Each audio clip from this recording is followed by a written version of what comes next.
कृषि दर्शन कृषि दर्शन कृषि दर्शन कृषि दर्शन कृषि दर्शन कृषि दर्शन। जय जवान जय किसान। कृषि दर्शन कार्यक्रम में सभी किसान भाई बहनों का स्वागत है। मैं हूं मास्टर जी। मैं हूं रमनी बहन। नमस्कार।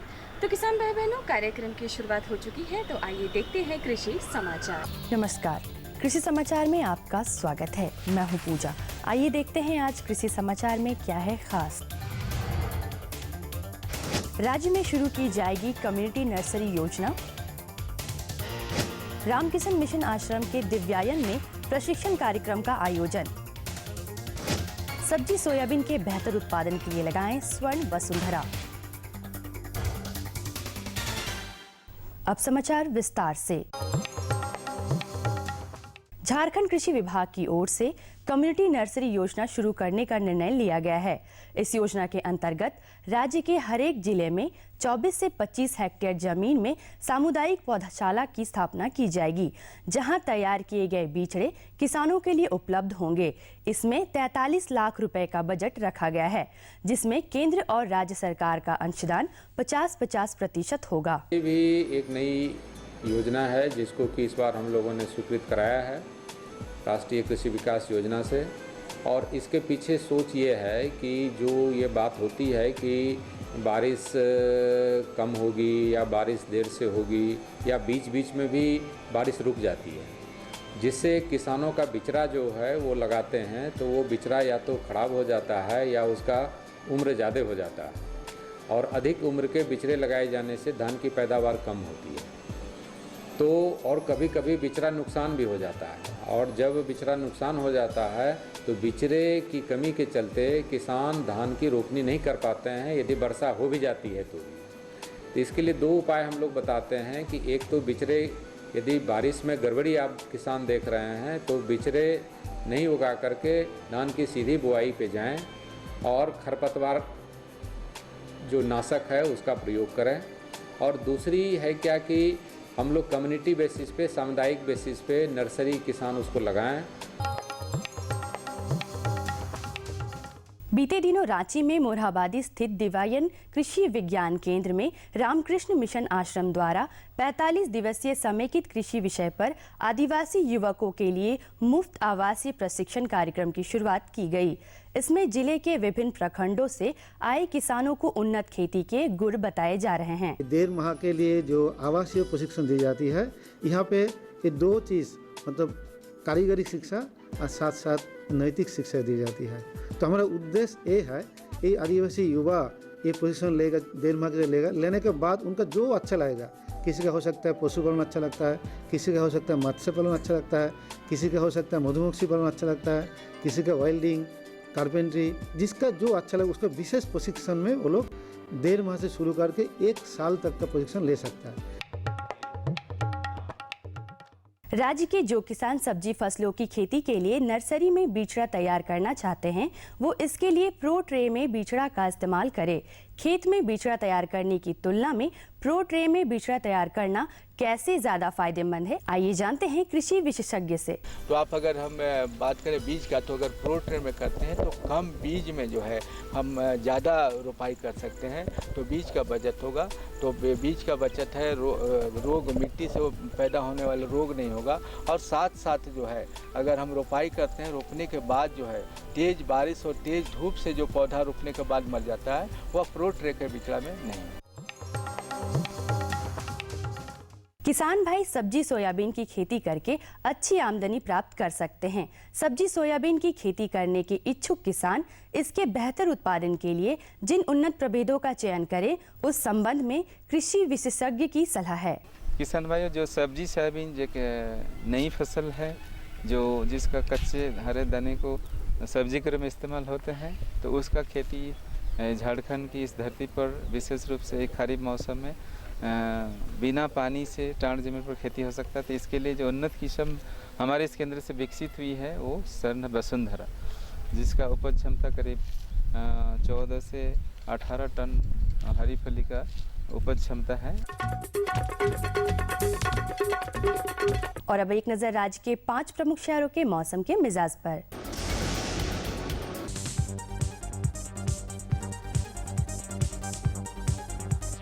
आज राज्य के 5 प्रमुख नगरों के अधिकतम और न्यूनतम तापमान कुछ इस प्रकार दर्ज किए गए। रांची का अधिकतम तापमान 31 डिग्री सेल्सियस और न्यूनतम तापमान 23 डिग्री सेल्सियस। जमशेदपुर का अधिकतम तापमान 32 डिग्री सेल्सियस और न्यूनतम 26 डिग्री सेल्सियस। मेदिनीनगर का अधिकतम तापमान 33 डिग्री सेल्सियस और न्यूनतम 25 डिग्री सेल्सियस। देवघर का अधिकतम तापमान 31 डिग्री सेल्सियस और न्यूनतम 25 डिग्री सेल्सियस। वहीं धनबाद का अधिकतम तापमान 31 डिग्री सेल्सियस और न्यूनतम 25 डिग्री सेल्सियस रहा।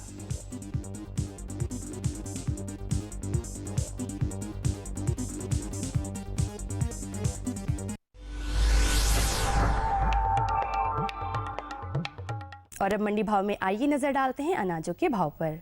आज कृषि उत्पाद बाजार समिति पंडरा रांची में विभिन्न खाद्यान्नों के थोक भाव कुछ इस प्रकार दर्ज किए गए।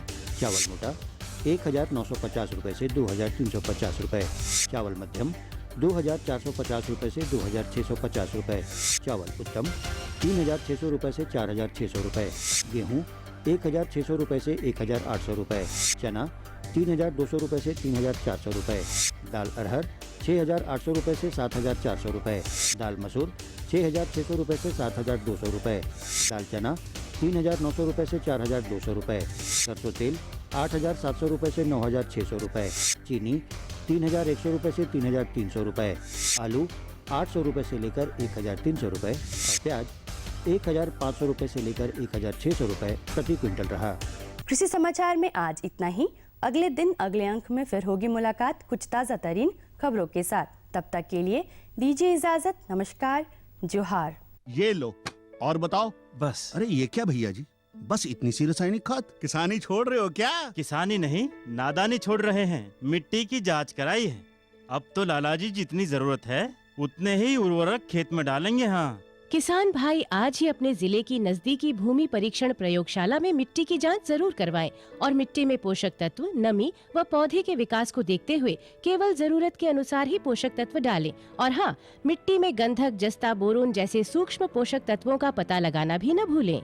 उर्वरक और जैविक खाद के सही उपयोग से भूमि का उपजाऊपन बनाए रखें, उत्पादकता बढ़ाएं, खर्चा घटाएं और बहुमूल्य विदेशी मुद्रा बचाने में भी सहयोग दें। और हाँ, धीमी गति से नाइट्रोजन उपलब्ध कराने वाले उर्वरकों जैसे नीम लेपित यूरिया को प्राथमिकता दें और यूरिया का पत्तों पर छिड़काव करें। अरे वाह, तू तो सचमुच समझदार हो गया रे। अधिक जानकारी के लिए संपर्क करें जिला कृषि अधिकारी या किसान कॉल सेंटर। विराम के बाद एक बार फिर से सभी किसान भाई बहनों का स्वागत है। जी हाँ, अब बारी आती है जानकारी की। तो आप तो जानते हैं, जानकारी हमारे मास्टर जी लेकर आते हैं। बिल्कुल, आज भी जानकारी हमारे किसान भाइयों के लिए हम लेकर आए हैं। और देखिए, अब बरसात की शुरुआत हो चुकी है और किसान भाई जो है अब धान की खेती की तैयारी में लगे हैं। लेकिन एक विधि जो है वो सीधी बुआई और एरोबिक विधि, इस विधि से अगर आप खेती करते हैं तो आपको काफ़ी मुनाफा हो सकता है। मतलब आप ये कहना चाहते हैं कि सीधी बुआई एवं एरोबिक विधि से धान की खेती? बिल्कुल, तो इसके बारे में आज जानकारी किसान भाइयों को दिलवाएंगे। लेकिन वैसे किसान भाई जो ये सोच रहे हैं कि भाई कैसे होती है इसकी खेती, क्या तरीका अपनाया जाएगा, इससे किस तरह से लाभ ले सकते हैं, तो सारी जानकारियों को लेकर हमारे विशेषज्ञ स्टूडियो में बैठे हैं। तो सीधा चलते हैं अपने किसान भाइयों को लेकर। लेकिन जाने से पहले नंबर होना ज़रूरी है और नंबर हमेशा आप बताती हैं। तो किसान भाई बहनों, उठाइए अपना फोन और कॉल कीजिए हमारे इस टोल फ्री नंबर पर। हमारा नंबर है 1800-3456-519 और ये कॉल बिल्कुल मुफ्त है। क्यों बिल्कुल, लाख रुपए की जानकारी, वो भी मुफ्त में। तो देर नहीं करते हैं, सीधा लिए चलते हैं सभी को स्टूडियो। किसान भाइयों नमस्कार, जीवंत फोन इन कार्यक्रम में आप सभी का बहुत बहुत स्वागत है। जैसा कि आपने सुना किसान भाइयों कि आज हम बातचीत करेंगे सीधी और एरोबिक विधि से धान की बुआई। और आज हमारे साथ हैं केंद्रीय वर्षा आधारित चावल अनुसंधान केंद्र हजारीबाग के प्रधान वैज्ञानिक डॉक्टर योगेश कुमार। डॉक्टर साहब, इस कार्यक्रम में आपका बहुत बहुत स्वागत है। नमस्कार। डॉक्टर साहब, जैसा कि झारखंड में बड़े पैमाने पर धान की खेती होती है और चूँकि बुआई का भी समय अब हो चला है, दो तरह की बातें हैं, एक तो सीधी बुआई है और एक एरोबिक विधि से बुआई है। बड़े पैमाने पर यहाँ पर जो बुआई होती है झारखंड में, कौन सी बुआई पर लोग ज़्यादा जोर देते हैं किसान भाई? सीधी बुवाई पे ज़्यादा जोर देते हैं। देखिए, एरोबिक जो बुवाई है वो वहीं पे की जाती है, वहाँ कॉन्सेप्ट जहाँ सिंचाई के साधन उपलब्ध हों सिंचित अवस्था में, क्योंकि जैसा कि हम जानते हैं कि हमारे यहाँ जो है सिंचाई लगभग 10 से 12% है, तो वहाँ सीधी बुवाई एरोबिक की खेती इतनी ज़्यादा संभव नहीं है बाकी राज्यों की अपेक्षा।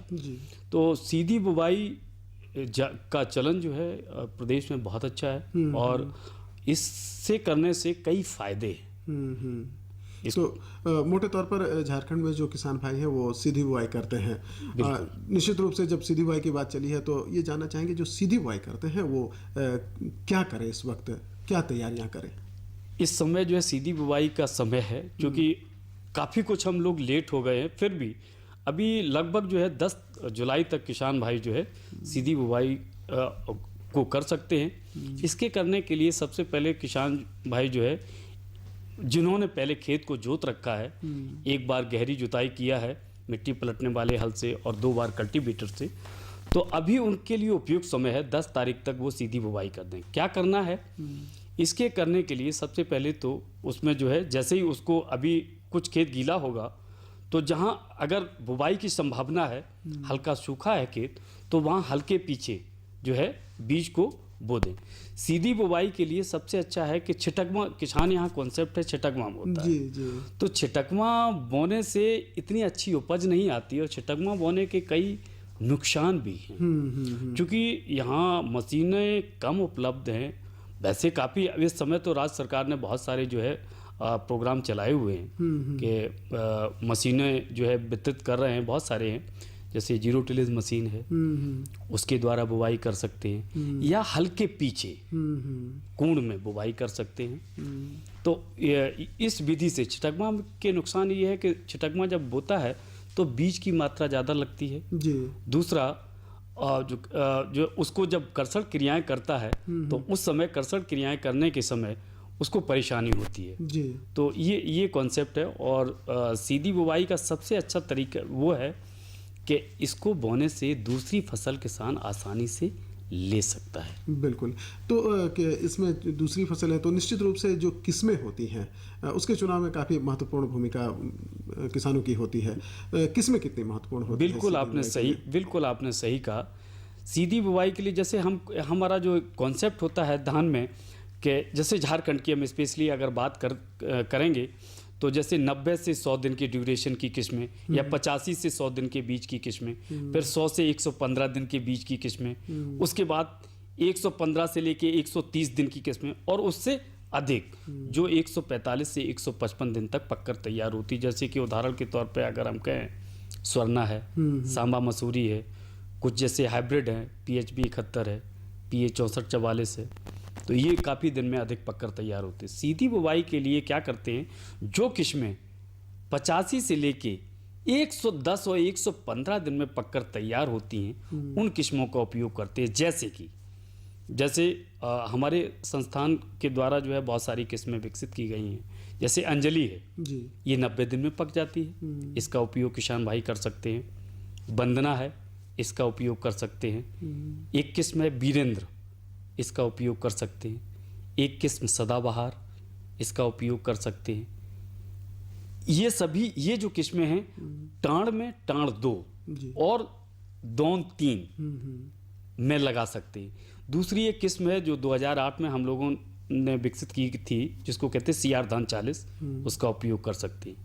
एक सबसे महत्वपूर्ण किस्म है जो आजकल केवल झारखंड में ही नहीं बल्कि भारत के दूसरे राज्यों में, यहाँ तक कि मैं कहूँगा केवल भारत में ही नहीं, नेपाल, बांग्लादेश और पाकिस्तान में जिसकी बहुत डिमांड है, जिसका किस्म का नाम है सहभागी धान।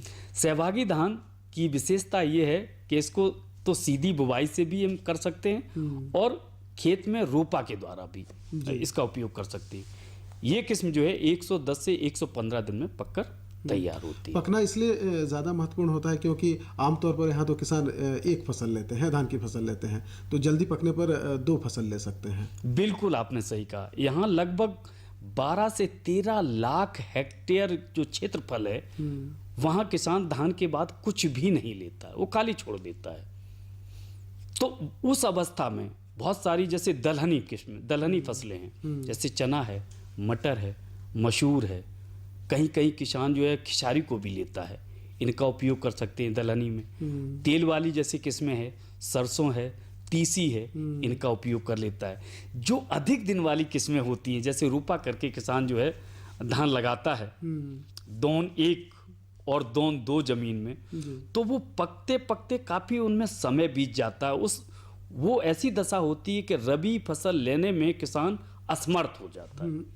तो वहाँ पे जैसे सीधी बुवाई के लिए हमने आपको बताया जैसे कि 115 दिन तक वाली किस्में हम लेते हैं, तो वो पक जाती हैं और उसमें दूसरी फसल आसानी से किसान भाई ले सकता है। जहाँ सिंचाई का साधन उपलब्ध है वहाँ गेहूँ ले लेता है। बिल्कुल, ये तो बात हो गई किस्मों की।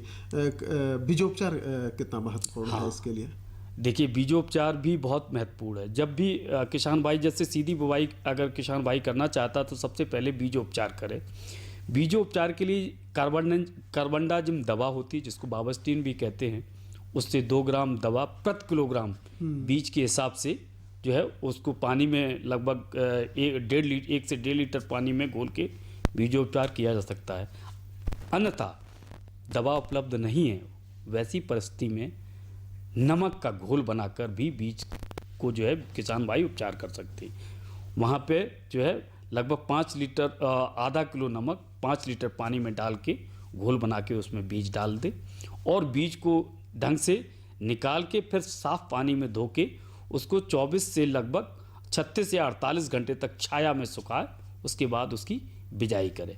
ये ध्यान रहे कि बीज को जो जूट के बोरे हैं उनसे ढक दे और उस पर हल्का सा पानी डालता रहे और 2 दिन बाद उसकी बिजाई कर सकता है। बिल्कुल। सीधी बुआई में डॉक्टर साहब अमूमन जो किसान भाई शिकायत करते हैं खरपतवार की बड़ी समस्या होती है, इससे शायद रुपाई की ओर ज़्यादा जाते हैं सीधी बुआई के बनस्पत। तो खरपतवार को नियंत्रित करने के लिए, चूँकि सीधी बुआई के बहुत सारे फायदे हैं जैसा कि आपने बताया, तो खरपतवार के नियंत्रण के लिए किसान भाई क्या करें? हाँ, एक्चुअल में यहाँ झारखंड में, केवल झारखंड में नहीं, पहले सीधी बुवाई किसान भाई करते थे। अब क्या है कि मैन पावर जो है लेबर कम मिल रहा है, तो किसान डरता है सीधी बुवाई से, क्योंकि खरपतवार सीधी बुवाई में ज़्यादा आते हैं। तो सबसे बहुत सारी है दवाएं हैं उनका उपयोग कर सकता है। जैसे सीधी जब बुवाई करता है पेंडामिथलिन एक दवा है प्री इमरजेंस, पेंडामिथलिन का उपयोग कर सकता है। बुवाई के 2 से 3 दिन के बीच में दवा का छिड़काव कर दे पेंडामिथलिन।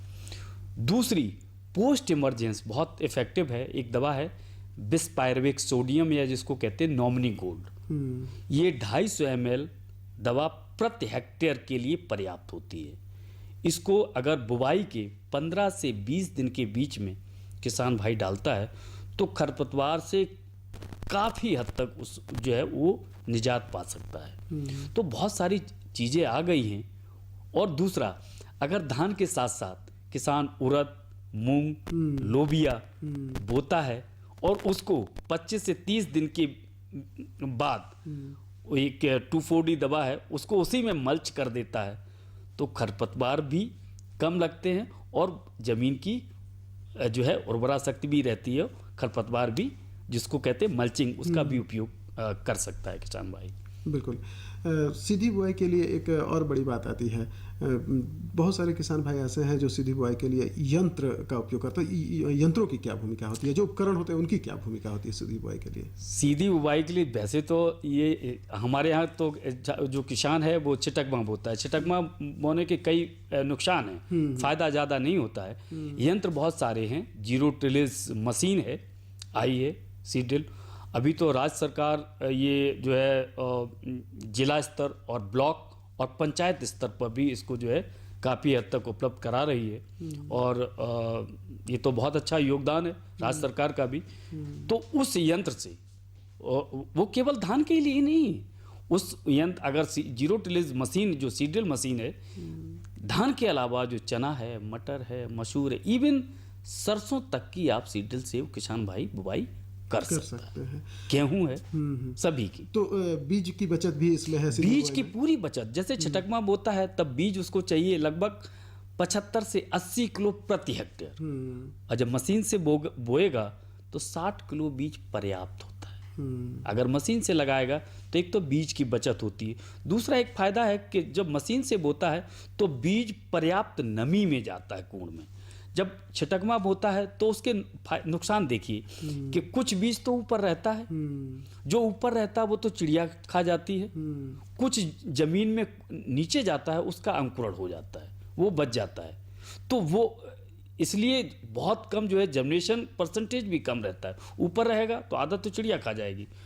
जब सीडल से हम बोते हैं तो उपयुक्त नमी मिलती है, पॉसिबिलिटी रहती है कि ज़्यादा से ज़्यादा बीज का अंकुरण होगा, उपज भी अच्छी होती है, खेत भी देखने में बहुत खूबसूरत लगता है।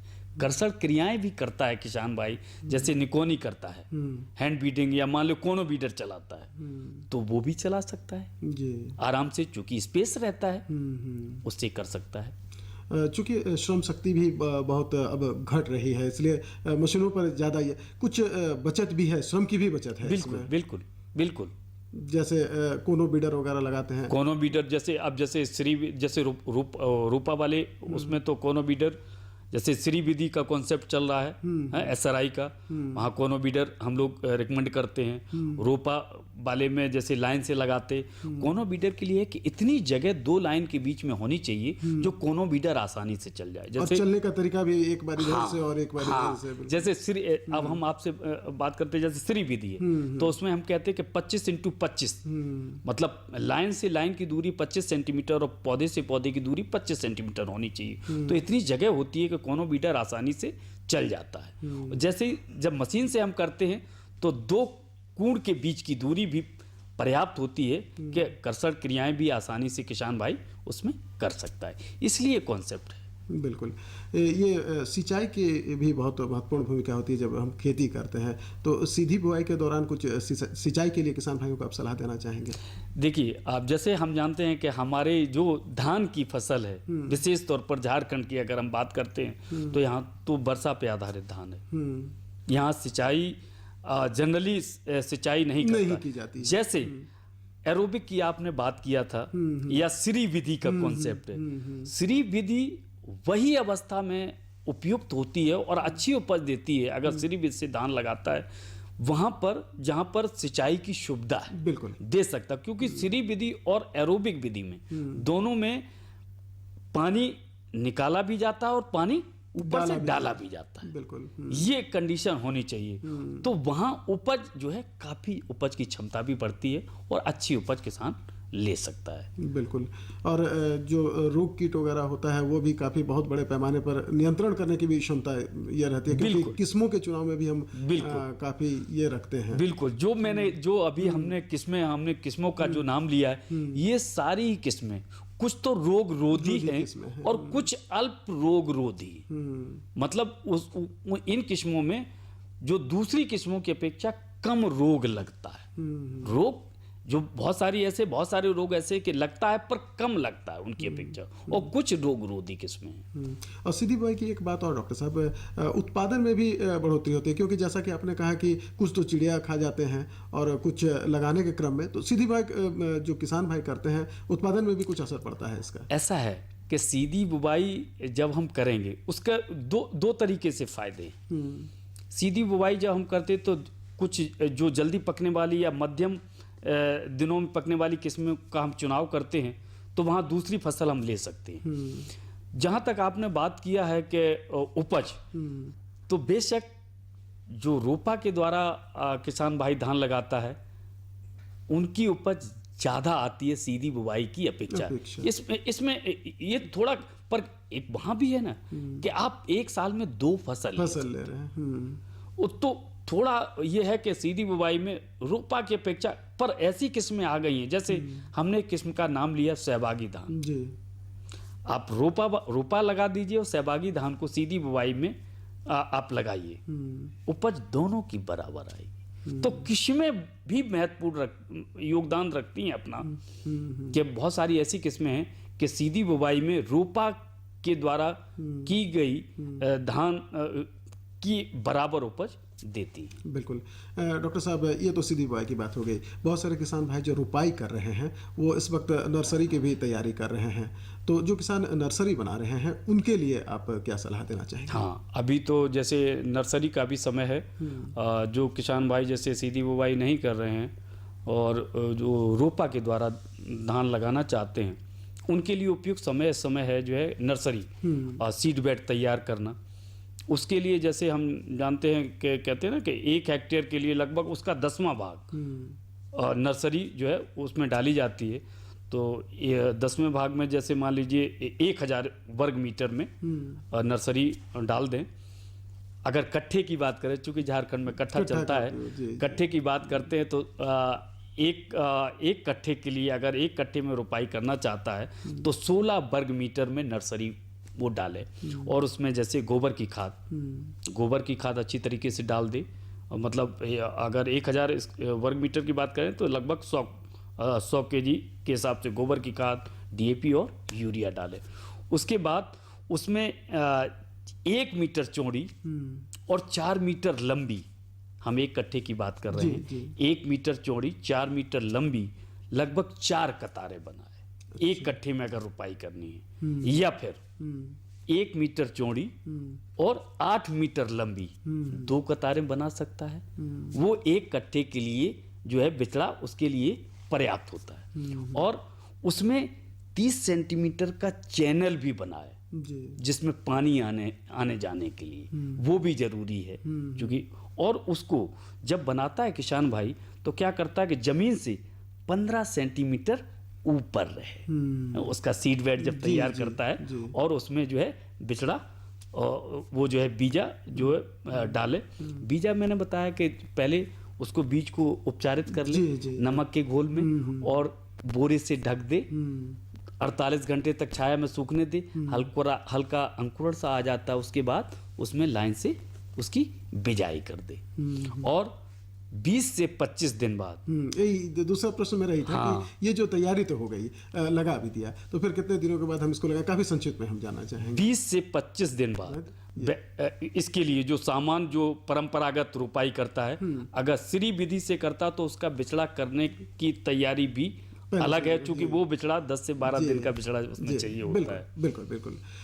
तो किसान भाइयों, अगर आप धान की खेती कर रहे हैं, रुपाई करते हैं, निश्चित रूप से बहुत सारे किसान भाई, लेकिन जो सीधी बुआई कर रहे हैं वो खरपतवार नाशी दवाओं का प्रयोग कर सकते हैं। और सीधी बुआई से भी बहुत सारे फायदे हैं। आप एक खेत में 2 फसल ले सकते हैं। डॉक्टर साहब, आप हमारे कार्यक्रम में आए, इसके लिए आपका बहुत बहुत धन्यवाद। और किसान भाइयों, आपसे भी चाहेंगे इजाज़त। नमस्कार, जोहार।